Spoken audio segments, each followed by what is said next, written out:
श्रीनेत्ररोगनिवारणस्तोत्रम् मङ्गलाचरणम् ॐ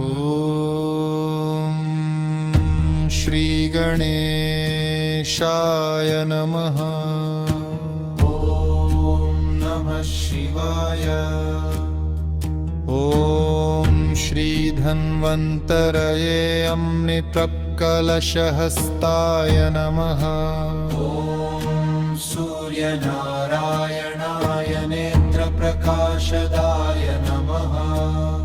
वन्दे धन्वन्तरिं देवं सर्वरोगनिवारणम् नेत्रपीडाहरं शान्तं दिव्यतेजोमयं प्रभम्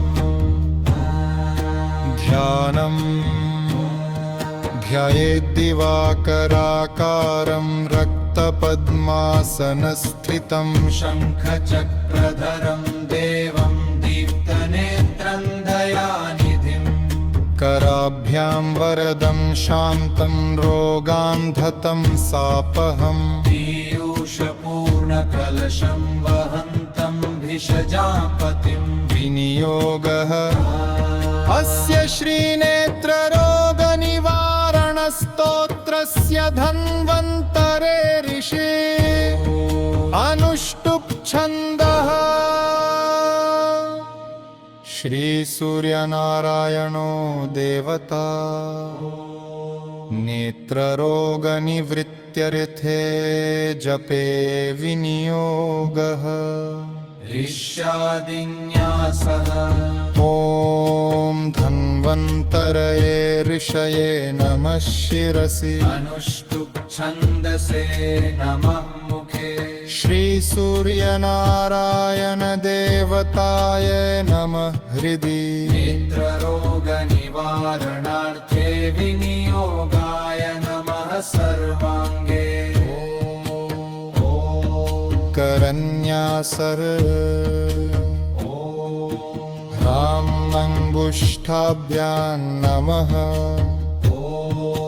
ह्रीं तर्जनीभ्यां नमः। ॐ रुमध्यमाभ्यां नमः। ह्रैननामिकाभ्यां नमः। ॐ रोकनिष्ठिकाभ्यां नमः। ॐ रक्करतलकरपृष्ठाभ्यां नमः। अङ्गन्यासः। ॐ हृदयाय नमः। ॐ ऋशिरसे स्वाहा। ॐ ऋशिखायै वषट्। ॐ ह्रैं कवचाय हुम्। ॐ रो नेत्रत्रयाय वौषट्।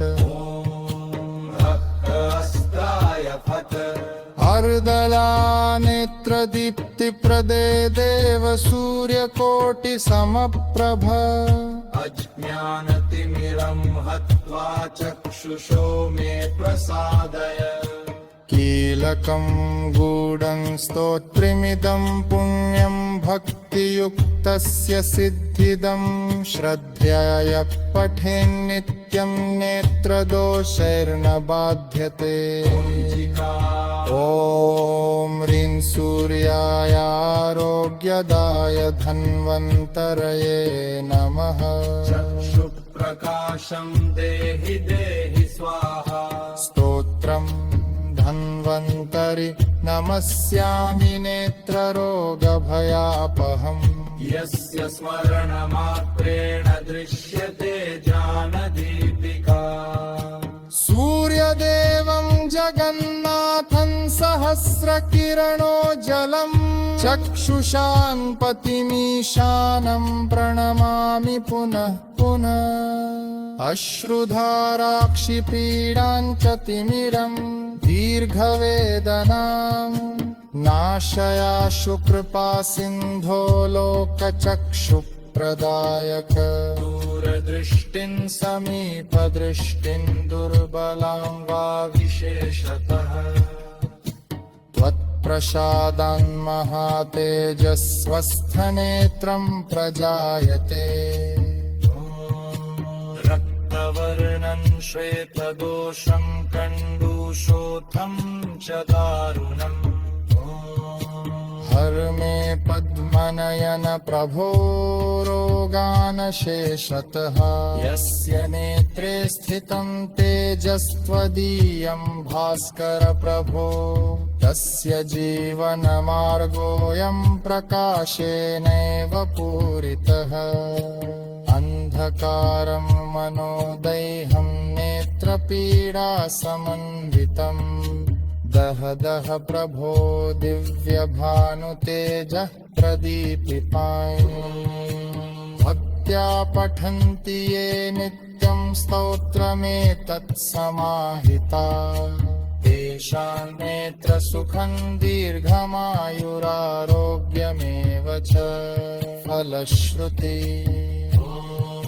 इदं स्तोत्रं पठेन्नित्यं प्रातः सायं समाहितः नेत्ररोगविनिर्मुक्तो दीर्घदृष्टिं लभेन्नरः सूर्यवारे विशेषेण 7 वारं पठेन्नरः तस्य चक्षुः प्रसादः स्याद्धन्वन्तरि प्रसादतः यः श्रद्धया जपेन् नित्यं दीपं दत्त्वा रवेरग्रतः तस्य रोगा प्रणश्यन्ति चक्षुषी निर्मलधरः इति श्रीनेत्ररोगनिवारणस्तोत्रं संदोरम्